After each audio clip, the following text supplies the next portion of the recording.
बहुत स्वागत करते हैं आज के हमारे विशेष मेहमान का। आपको बता दें कि आज इस स्टूडियो में हमारे साथ मौजूद है डॉक्टर मोहम्मद हनीफ मेहबाती। आपको बता दें कि निदेशक हैं बिहार खादी एवं ग्रामोद्योग पटना में। सर नमस्कार, बहुत बहुत स्वागत है आपका हमारे खास कार्यक्रम में। सर अगर हम खादी के बारे में बात करें तो हम ये जानते हैं कि देखते हैं कि हमारे अगर हम बात करें आज़ादी की तो ये खादी का एक महत्व रहा है हमारे आज़ादी में। मैं आपसे जानना चाहूँगी कि गांधी जी ने किस तरीके से इसको जन जन का आंदोलन बनाया था खादी को, इस बारे में थोड़ा आप बताएं। देखिए, ये सब हम बहुत अच्छे से जानते हैं कि वर्ष 1907 में जब स्वदेशी आंदोलन के माध्यम से गांधी जी ने विशेष रूप से इसका सभी हमारे जो भारतवासी हैं उन सबका आह्वान किया था कि जो भी स्वदेशी हमारे उत्पाद हैं उन उत्पादों को ज़्यादा से ज़्यादा हम अपनाएं, बल्कि 100% उनको हम अपनाएं, जिसके माध्यम से हमारी जो स्थानीय अर्थव्यवस्था है, हमारे जो भारत के नागरिक हैं, उन लोगों के द्वारा जो भी बनाए हुए उत्पाद हैं उनका जितना ज़्यादा से ज़्यादा उनका उपभोग बढ़ेगा उतना ज़्यादा से ज़्यादा उनको स्वरोजगार या उनके स्वावलंबन की दिशा को गति दी जा सकेगी। साथ ही इसके पीछे एक उद्देश्य और भी था कि भारत में जो कृषि उत्पाद, जैसे हम कपास का अगर उदाहरण दें तो यहाँ की जो कपास थी वो कपास को यहाँ से इंग्लैंड ले जाया जाता था और वहाँ मिलों में उसी कपास के ज़रिए जो कपड़ा बना के दोबारा से यहाँ भारत के बाज़ारों में लाया जाता था। इससे हमारे जो हज़ारों या लाखों जो हमारे कारीगर थे, जिनको हम कतिन या बुनकर के रूप में हम जानते हैं, उनके पेट पे सीधा एक तरीके से ये प्रहार था और उनकी आजीविका के ऊपर ये प्रहार था। तो खादी भी वहीं से उसको एक विशेष गति, एक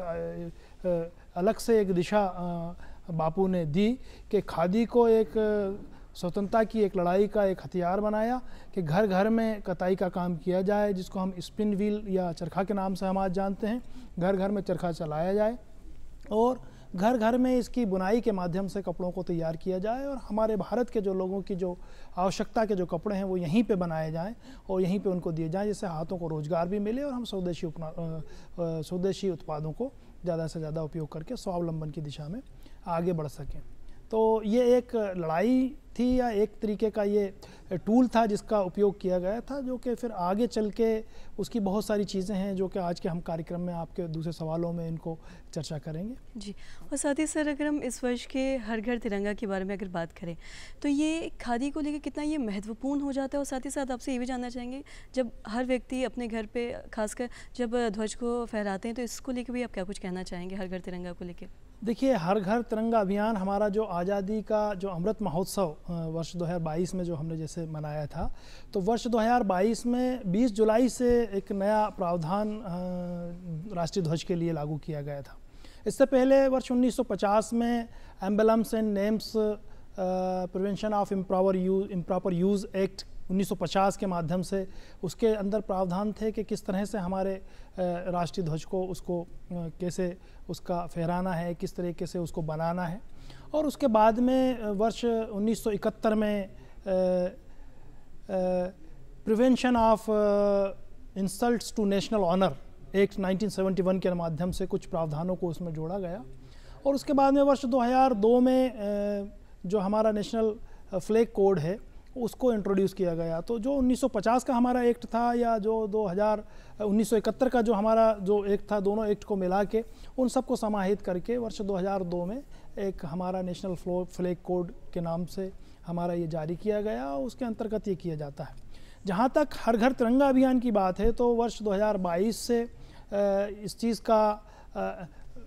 का एहसास किया गया, इस चीज़ को महसूस किया गया कि प्रत्येक भारतीय नागरिक अपने घर पे, अपने कार्यस्थल पे और जो भी जगह हैं हमारे राष्ट्र में, हर जगह पे वहाँ पे तिरंगा लहराया जाए और तिरंगा लहराया जाके उसके लिए न केवल राष्ट्र के प्रेम की भावना को बढ़ाया जाए, बल्कि हमारे राष्ट्र के गौरव को भी बढ़ाया जाए और विश्व स्तर पे इस चीज़ के रिकॉर्ड बने कि हमने हमारे करोड़ों जो भारतीय हैं, 140 करोड़ जो भारतीय हैं, लगभग सभी ने अपने अपने घरों पे, अपने अपने कार्यस्थलों पे तिरंगा लहराया। और उसके बाद से प्रतिवर्ष एक ये परंपरा, एक नई शुरुआत एक ऐसी शुरू हुई है कि हर वर्ष हम हमारे स्वतंत्रता दिवस पे या इवन 26 जनवरी पे भी, जिसको हम कहेंगे कि हमारा जो गणतंत्र दिवस है, उस पे भी हम हमारे प्रत्येक कार्यस्थल पे, हमारे घरों के ऊपर गर्व के साथ हम हमारे राष्ट्रीय ध्वज को, हमारे प्यारे तिरंगे को हम लहराते हैं। और इस प्रकार से इस अभियान में जन जन एक अपनी राष्ट्र प्रेम की भावना को बहुत अच्छे से प्रकट करता है और उसमें भाग लेता है। और यही हमारे एक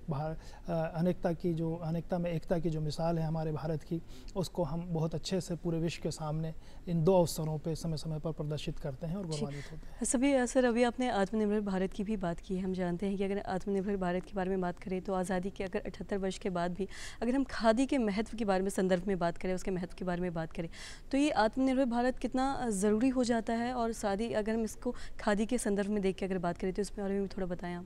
देखिए, बापू ने जब स्वदेशी आंदोलन की शुरुआत की थी तो वो भी सेल्फ रिलायंस के ऊपर या आत्मनिर्भर के ऊपर था।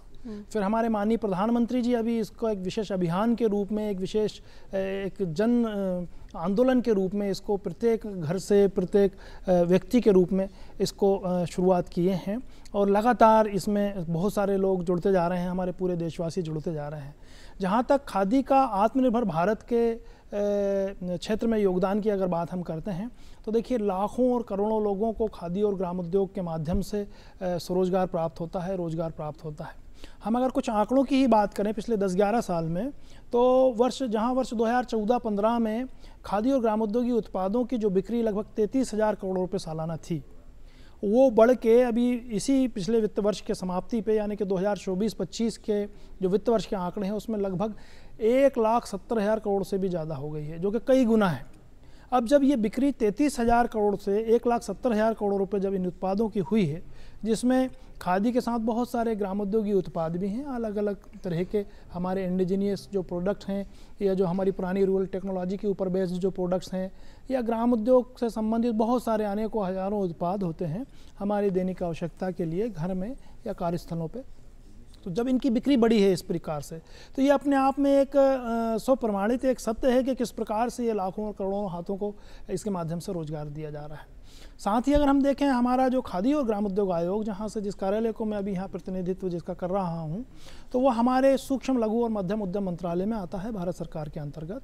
तो सूक्ष्म लघु और मध्यम उद्योगों की अगर हम बात करें रोजगार या स्वरोजगार सृजन करने के लिए, तो भारत एक कृषि प्रधान देश है और सबसे ज़्यादा रोजगार या स्वरोजगार कृषि के क्षेत्र में मिलते हैं। उसके बाद में ये दूसरा बड़ा क्षेत्र है सूक्ष्म लघु और मध्यम उद्योगों का, जिसमें के लोगों को रोजगार मिलता है। सिर्फ इसमें अगर हम संगठित क्षेत्र को अगर हम देखें, तो अभी पिछले महीने ही जो हमारा जो इंटरनेशनल MSME जो डे था, उस समय के आंकड़ों की अगर हम बात करें तो 6.5 करोड़ से ज़्यादा उद्यम रजिस्ट्रेशन हमारे MSME के मतलब जो पोर्टल है जो उद्यम के लिए, उसके ऊपर हुए थे, जिसमें 28 करोड़ से ज़्यादा लोग जिसमें नियोजित रूप से रोजगार प्राप्त कर रहे हैं। तो आत्मनिर्भर भारत की हम बात करें, चाहे मेक इन इंडिया की हम बात करें, या एक्सपोर्ट को बढ़ाने की हम बात करें, या हर हाथ को रोज़गार देने की हम बात करें, जब 140 करोड़ लोगों को रोज़गार देने की बात आती है, तो कृषि के बाद में सूक्ष्म लघु और मध्यम उद्योग, जिसमें खादी और ग्रामोद्योगी उत्पादों का एक बहुत बड़ा महत्व है, वो हमेशा से इसका एक बहुत महत्वपूर्ण योगदान रहा है। एक बहुत बड़ा आंकड़ा ऐसा है और बहुत सारी संभावनाएं ऐसी हैं जिसके माध्यम से आत्मनिर्भर भारत की तरफ जो हमारे कदम बढ़ रहे हैं, उसमें खादी और ग्रामोद्योग के जो उत्पाद हैं या जो क्षेत्र है, उसके माध्यम से रोजगार या स्वरोजगार बहुत अच्छे से सृजित किया जा रहा है। रोजगार के बारे में बात कर रहे थे हम लोग, आत्मनिर्भर भारत के बारे में बात कर रहे थे। मैं आपसे जानना चाहूँगी, अगर हम खादी ग्राम उद्योग के बारे में बात करें, तो जो भी ग्रामीण क्षेत्र के कारीगर हैं या जो बुनकर हैं, उनके जीवन को बेहतर करने के लिए, जीवन को सुधारने के लिए, या फिर एक सम्मानजनक आजीविका प्रदान करने के लिए क्या कुछ किया जा रहा है, इस बारे में भी थोड़ा बताएं। देखिए, खादी और ग्रामोद्योग आयोग जो कि सूक्ष्म लघु और मध्यम उद्यम मंत्रालय के अधीन काम करता है, तो इसके माध्यम से हमारे जो ग्रामीण जो भी उद्यमी हैं या इवन शहरी क्षेत्र के भी जो भी उद्यमी हैं, इनके लिए अनेकों योजनाओं का संचालन किया जाता है। उनके माध्यम से उनको स्वरोजगार और रोजगार उपलब्ध कराया जाता है। और खादी और ग्रामोद्योग आयोग का अपना एक इकोसिस्टम है पूरा का पूरा, कंप्लीट, पूरा जिसको बोलते हैं कि कंप्लीट सॉल्यूशन है। हम उनको खादी की जितनी भी हमारी संस्थाएं हैं, उनको हम कच्चा माल भी उपलब्ध कराते हैं, जो कि कॉस्ट के ऊपर ही उनको उपलब्ध कराया जाता है। चाहे वो सूती खादी का कच्चा माल हो, यहाँ हमारे पूरे भारत में 5 फ्लाइवर प्लांट हैं, उनमें से एक हमारे बिहार में भी है, हाजीपुर इंडस्ट्रियल एरिया में, जिनको केंद्रीय पुनी संयंत्र के नाम से जाना जाता है। इसके अलावा हम लोगों ने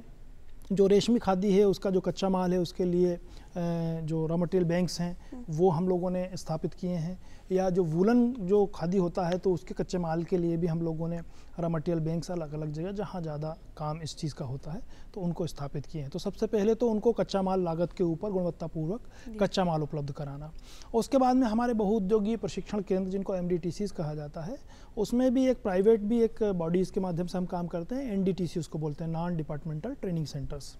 तो वो ट्रेनिंग पार्टनर्स भी हमारे होते हैं, उनके माध्यम से जो अलग अलग विधाएँ होती हैं खादी की या ग्राम उद्योगों की, उसमें उनको प्रशिक्षण दिया जाता है। तो कच्चा माल हो गया, फिर प्रशिक्षण हो गया। प्रशिक्षण के पश्चात हमारी अलग अलग जो योजनाएं हैं उन योजनाओं के माध्यम से उनको वित्त की उपलब्धता कराई जाती है, यानी कि उनको फाइनेंशियल उनकी जो भी रिक्वायरमेंट्स हैं, नीड्स हैं, वो सब उनको उपलब्ध कराया जाता है। अगर स्वरोजगार के क्षेत्र में वो जाना चाहते हैं तो प्रधानमंत्री रोजगार सृजन कार्यक्रम के माध्यम से, जिसको PMEGP जानते हैं हम, उसके माध्यम से हमारी मिनिस्ट्री की फ्लैगशिप स्कीम भी है। 50 लाख रुपये तक की कोई भी निर्माणी इकाई का उसमें 35% तक उसमें उसको मार्जिन मनी सब्सिडी प्राप्त होती है, तो वो लगा सकते हैं वो, या सेवा इकाई लगाते हैं अगर तो 20 लाख रुपए तक की लागत में वही 35% तक सब्सिडी उनको, मार्जिन मनी सब्सिडी उनको प्राप्त हो सकती है, वो लगा सकते हैं। ये वित्त की उनको उपलब्धता हो गई। अगर वो हमारे खादी संस्थाओं के माध्यम से खादी के उत्पादन के रूप में काम करते हैं तो हमारी modified market development assistant scheme है जिसको MMDA के नाम से जाना जाता है,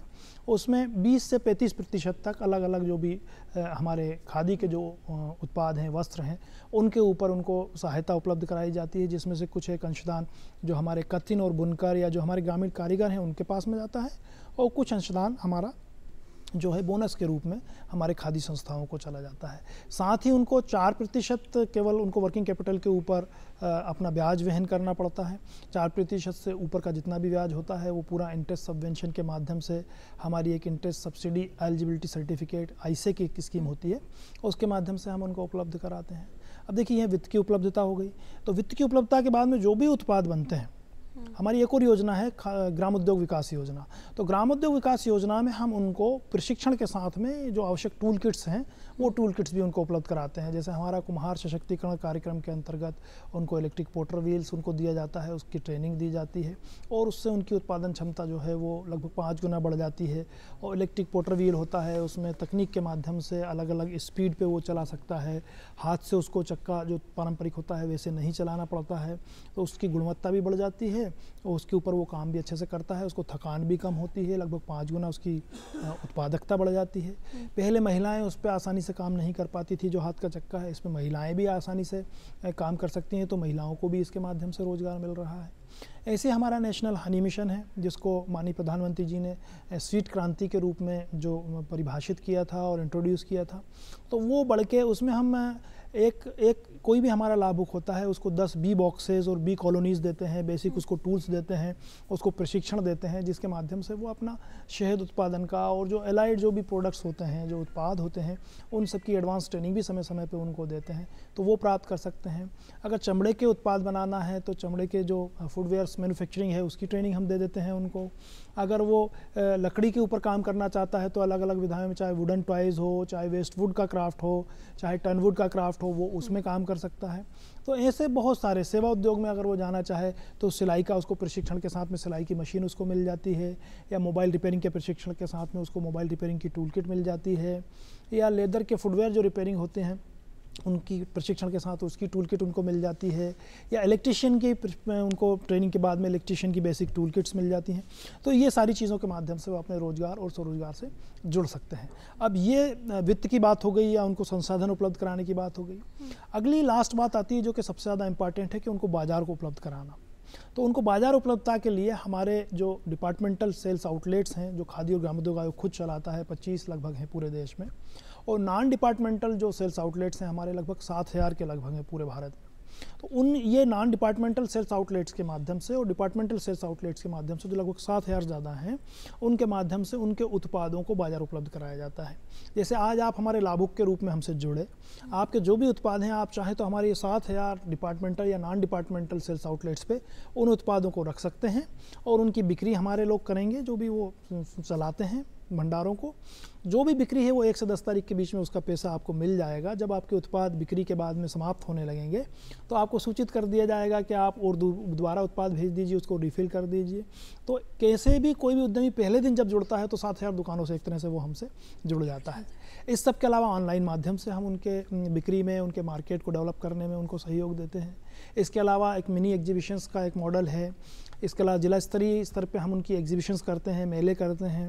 राज्य स्तरीय उनकी मेले और फिर प्रदर्शनियाँ होती हैं, और इसके अलावा जोनल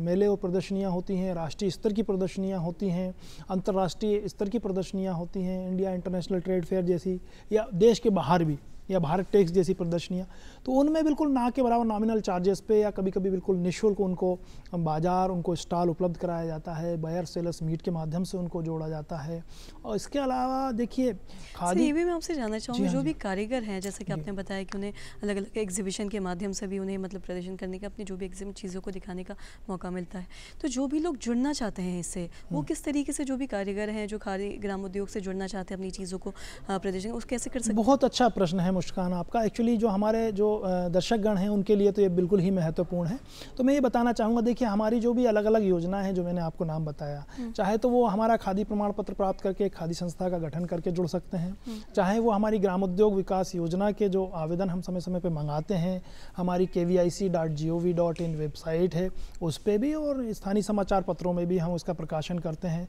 तो उनमें आवेदन करके ग्राम उद्योग विकास योजना के माध्यम से जुड़ सकते हैं। प्रधानमंत्री रोजगार सृजन कार्यक्रम में हमारा PMEGP का जो पोर्टल है ऑनलाइन, उस पर आवेदन कर सकते हैं। किसी कार्यालय को भ्रमण करने की उनको आवश्यकता नहीं है। यदि लगता है तो वे हमारे कार्यालयों में भ्रमण भी कर सकते हैं। प्रत्येक राज्य में हमारे राज्य कार्यालय हैं। कुछ राज्य जो बड़े हैं या जो जिनका क्षेत्रफल ज़्यादा है, ज़्यादा ज़िले हैं, तो वहाँ हमारे डिविजनल कार्यालय, जिनको मंडलीय कार्यालय भी हम बोलते हैं, वहाँ पे भी वो जाके भ्रमण कर सकते हैं। इस सब के अलावा हमारे जो दूसरे सहभागी होते हैं राज्य स्तर पे, जो प्रत्येक जिला उद्योग केंद्र में वो जा सकते हैं। हर जिले में जिला उद्योग केंद्र है, संबंधित राज्य सरकारों के जो उद्योग निदेशालय होते हैं उसके अंतर्गत आता है, या प्रत्येक राज्य में जो खादी और ग्राम उद्योग बोर्ड है, KVI भी जिसको कहा जाता है, तो उनके कार्यालयों में भी जाके, ये सब भी इम्प्लीमेंटिंग एजेंसी है। कुछ राज्यों में क्वायर बोर्ड के कार्यालय भी हैं, पूरे राज्यों में नहीं है, तो क्वायर बोर्ड भी इसकी इम्प्लीमेंटिंग एजेंसी के रूप में है। तो ये चारों एजेंसियां, चाहे KVIC, KVIB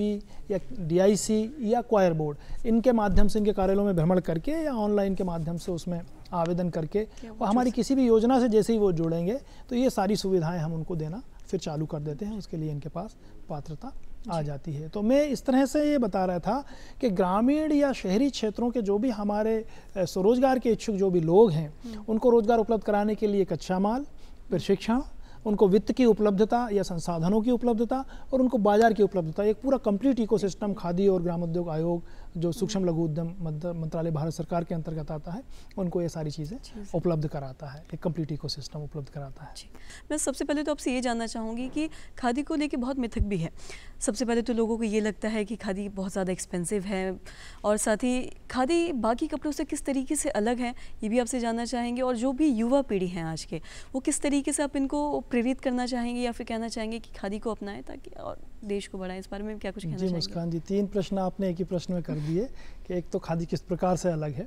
और बहुत एक्सपेंसिव है, और युवाओं को हम किस प्रकार से इसके लिए प्रेरित कर सकते हैं। तो सबसे पहले मैं एक्सपेंसिव की बात बताना चाहूँगा कि ये बिल्कुल भी एक्सपेंसिव नहीं है, ये एक मिथक ही है। आप जाके कंपेयर कीजिए, जो भी मल्टीनेशनल ब्रांड्स के स्टोर्स पे से जाके आप जब परचेज करते हैं, या हमारे खादी और ग्राम उद्योग भवनों से या भंडारों से अगर आप क्रय करते हैं, तो आप अपने आप समझ जाएंगे कि ये नहीं है। दूसरा, जहाँ तक युवाओं को लुभाने की बात है, तो ये भी एक मिथक है जनसामान्य में कि खादी में आपको साड़ी या कुर्ता पजामा यही कुछ लिमिटेड ऑप्शंस मिलेंगे। ये बिल्कुल भी सही नहीं है।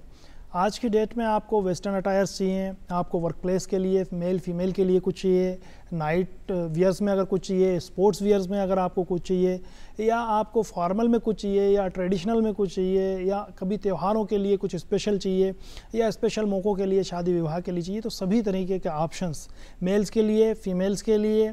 और ग्रामीण क्षेत्र के लोगों के लिए, शहरी क्षेत्र के लोगों के लिए, इवन बच्चों के लिए सब तरीके का ऑप्शंस इसमें अवेलेबल हैं। और बहुत अच्छे ये वस्त्र लगते हैं, फबते हैं, गर्मी में ठंडक का एहसास देते हैं, ठंडी में गर्माहट देते हैं। इस सब के अलावा खादी के साथ एक अपने आप में एक जो प्राकृतिक चीज़ जुड़ी हुई है कि ये नेचुरल फाइबर से बना हुआ होता है, हैंड स्पन, हैंड वीव होने की वजह से वर्ल्ड के जो मोस्ट जो इको फ्रेंडली जो कपड़े हैं, वस्त्र हैं, उनमें से एक गिना जाता है।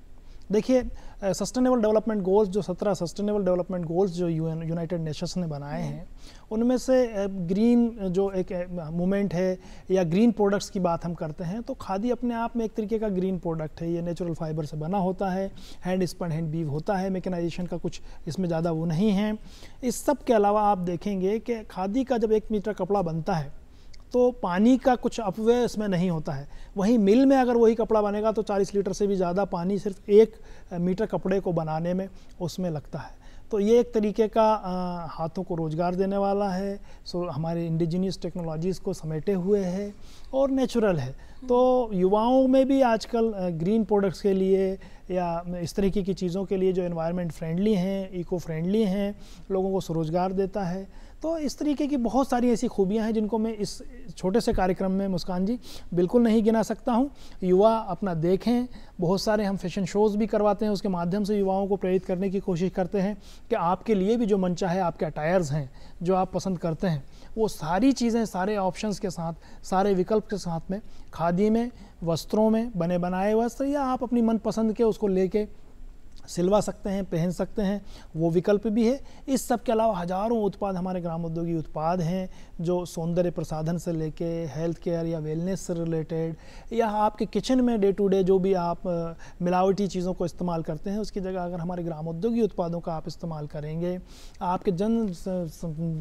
सामान्य जीवन में आपके बहुत सारे ऐसे उत्पाद होते हैं जो ग्रामोद्योगी उत्पाद होते हैं, तो उनको एक बार अपना के आप देखें, उनको इस्तेमाल करके आप देखें और फिर आप पाएंगे कि ये न केवल सस्ते हैं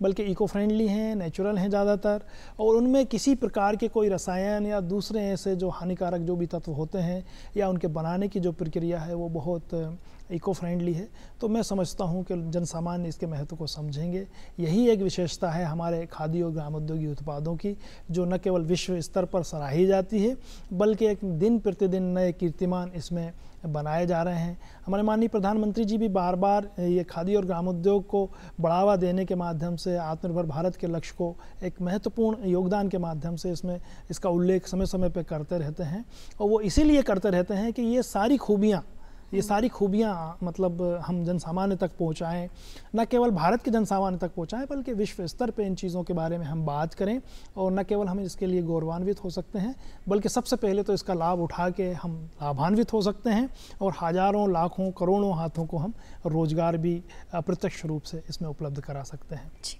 और साथ ही सर आपसे ये जानना चाहेंगे, अगर हम स्वतंत्रता दिवस के बारे में बात करें या भी जो भी राष्ट्रीय पर्व है, उस पर खादी पहनना एक कहीं ना कहीं परंपरा नहीं, एक संदेश भी है। और साथ ही अगर हम खादी इंडिया के बारे में बात करें तो इसको बढ़ावा देने के लिए ऐसे क्या कुछ योजनाएं बनाई जा रही हैं जिस बारे में आप थोड़ा बताना चाहेंगे? देखिए, हर घर तिरंगा अभियान जो था, वहाँ से जो घर घर पे जब तिरंगा लहराए जाने की बात हुई तो जो BIS मानक का जो तिरंगा होता है वो तो खादी में ही बनता है। फिर उसके बाद में 2022 में 20 जुलाई 2022 में जब नेशनल फ्लैग कोड में एक आंशिक परिवर्तन किया गया तो खादी के अलावा पॉलिएस्टर या दूसरे जो मैकेनाइज्ड या मशीन के कपड़ों से भी इसको बनाया जा सकता है ताकि हम करोड़ों लोगों को वो झंडा उपलब्ध करा सकें। तो एक तो ये अपने आप में एक अच्छे वातावरण का निर्माण करता है। जहाँ तक आपने स्वतंत्रता दिवस के अवसर पर खादी के वस्त्रों को पहनने की बात कही, तो देखिए जिस प्रकार से हमारे देश में त्यौहार मनाए जाते हैं, हमारे देश का सबसे बड़ा त्यौहार तो हमारा स्वतंत्रता दिवस का अवसर ही है। तो उस अवसर पे भी जब आप शुद्ध पहनेंगे, नेचुरल पहनेंगे और ऐसा पहनेंगे जिसके माध्यम से करोड़ों हाथों को रोजगार मिलता है, तो एक अलग आनंद की और अलग सुख की अनुभूति होती है। कहीं ना कहीं देश के विकास में या हमारे सेल्फ रिलायंट इंडिया को बनाने में हमारे योगदान की भी हम अनुभूति प्राप्त कर सकते हैं। तो इसको सोच के पहने युवा, और स्वतंत्रता दिवस के अवसर पर तो ज़रूर ही पहने, लेकिन मैं समझता हूँ कि कोशिश करें कि हफ्ते में एक दिन पहने, और मैं तो कहूँगा कि बल्कि प्रतिदिन पहने। पहने। हमारे खादी और ग्रामोद्योग आयोग के जितने भी कर्मचारी या अधिकारी हैं वे अपने वर्क प्लेस पे हमेशा खादी पहनते हैं, खादी धारण करते हैं। मैं भी अभी आपसे इस साक्षात्कार में बैठा हुआ हूँ तो आप देखिए खादी के ही वस्त्र मैंने पहने हुए हैं। तो इसमें बहुत सारे ऑप्शंस हैं और बहुत अच्छे आप लगेंगे, बहुत आनंद की, सुख की आपको अनुभूति होगी। और जो विशेष एक हमारा राष्ट्रीय पर्व है, त्यौहार है, महापर्व है, स्वतंत्रता दिवस के रूप में जिसको हम मनाने वाले हैं आगामी 15 अगस्त को, तो इस पे तो ज़रूर ही आप खादी के वस्त्रों का धारण करें। आपको एक अलग ही सुख की अनुभूति होगी और कहीं ना कहीं आप इसमें देश को आत्मनिर्भर बनाने की दिशा में अपना भी एक महत्वपूर्ण योगदान इसमें देंगे। जी, साथ ही खादी के बारे में जिस तरीके से आपने बताया कि खादी एक ऐसा कपड़ा है जो हर कोई कभी भी पहन सकता है, इसको लेकर जो एक मिथक भी है लोगों के मन में कि ये काफ़ी ज़्यादा एक्सपेंसिव है या फिर ज़्यादा डिज़ाइनर क्लोथ्स इसमें नहीं आते हैं, जिसको लेकर आपने बताया भी कि आज देखा जाता है कि हर तरीके के कपड़े खादी में मिल सकते हैं, चाहे वो कम सस्ते से सस्ता हो या महंगे से महंगा कपड़ा हो। और साथ ही सर हम आपसे ये भी जानना चाहेंगे, खादी के बारे में हम लोग बात कर रहे हैं तो जो भी आज के युवा पीढ़ी हैं वो इसको अपनाएं, इसके बारे में भी आपने बताया। साथ ही हर घर तिरंगा को अगर आगे बढ़ाने की अगर हम बात करें तो देश विदेश तक इस बारे में, इस अभियान के बारे में लोग जानें, इसको भी लेके क्या कुछ किया जा रहा है इस बारे में भी बताएं। और हर घर तिरंगा लोग इस बार भी अपनाएं, इस वर्ष भी अपनाएं, इसको भी लेके आप क्या संदेश देना चाहेंगे या मैसेज देना चाहेंगे? देखिए अभी खादी और ग्रामोद्योग आयोग जगह जगह पे विशेष अवसरों पर या विशेष संस्थानों में या विशेष गैदरिंग होती है उसके लिए चरखा वर्कशॉप के माध्यम से लोगों में इसकी अवेयरनेस ला रहे हैं। जहाँ तक बिहार की अगर आप बात करेंगे तो बिहार में हमारा जो केंद्रीय पुनी संयंत्र है उसकी क्षमता को बढ़ाने के लिए उसके रिनोवेशन का काम हम लोग कर रहे हैं ताकि ज़्यादा हम इसमें कच्चे माल का उत्पादन की क्षमता को बढ़ाया जा सके और गुणवत्तापूर्वक उसको बनाया जा सके। मैं बताना चाहूँगा कि हमारा जो बिहार का पुनी संयंत्र है ये न केवल बिहार को बल्कि जो पूर्वी क्षेत्र के समस्त राज्य हैं, बिहार है, पश्चिम बंगाल है, झारखंड है, उड़ीसा है, इस सब के अलावा पूरी मध्य प्रदेश का काफ़ी बड़ा एरिया एक है, इन सब में भी ये खादी के रॉ मटेरियल को यानी कि पूनी को, स्लाइवर रोविंग्स वगैरह को उपलब्ध कराया जाता है। आप देखेंगे कि यहाँ बिहार में पटना में मल्टी डिसिप्लिनरी ट्रेनिंग सेंटर भी है खादी और ग्रामोद्योग आयोग का। उसकी क्षमता को भी बढ़ाने के लिए, उसको मॉडर्नाइज़ करने के लिए उसका भी नवीनीकरण का कार्य चल रहा है जो कि शीघ्र ही आगामी 1-2 माह में पूरा होने की संभावना है। बोधगया एक इंटरनेशनल टूरिस्ट प्लेस है। हमारे माननीय मंत्री सूक्ष्म लघु और उद्यम मंत्रालय जो बिहार से ही हैं, उनकी पहल पे बोधगया में एक khadi experiential and knowledge centre, उसके स्थापना के ऊपर उसमें विचार चल रहा है, प्रयास चल रहा है। साथ ही वहाँ खादी इंडिया ग्लोबल शोरूम स्थापना की बात चल रही है। साथ ही बोधगया में एक हमारा जो खादी ग्रामोद्योग भवन पटना में है, मौर्यालोक में, उसके एक्सटेंशन सेंटर की ऑलमोस्ट स्थापना हो गई है। शीघ्र ही आना एक महीने के अंदर हम उसका उद्घाटन हम करवाने वाले हैं। तो बहुत सारे अनेक प्रयास चल रहे हैं। आप देखेंगे कि बिहार राज्य की अगर अकेले बात करेंगे आप तो लगभग 50 से ज़्यादा खादी संस्थाओं का फॉर्मेशन हमने गत 3 वर्षों में किया है, जो कि पूरे भारत में सब राज्यों में जो काम है होता है अग्रणी है, नंबर 1 पे है। बिहार में अगर प्रधानमंत्री रोजगार सृजन कार्यक्रम के आप सिर्फ एप्लीकेशन जनरेशन की अगर आप बात करेंगे तो 2-4 वर्षों पहले कहीं नीचे से इसका नंबर आता था। को रोकना चाहूँगी, थोड़ा वक्त की भी नंबर 1 पे अभी होगा है। सर हमने खादी के बारे में बहुत सारी चीज़ें जान ली, लेकिन हम जानते हैं कि आज आप खादी ग्रामोद्योग पटना के आप निदेशक भी हैं।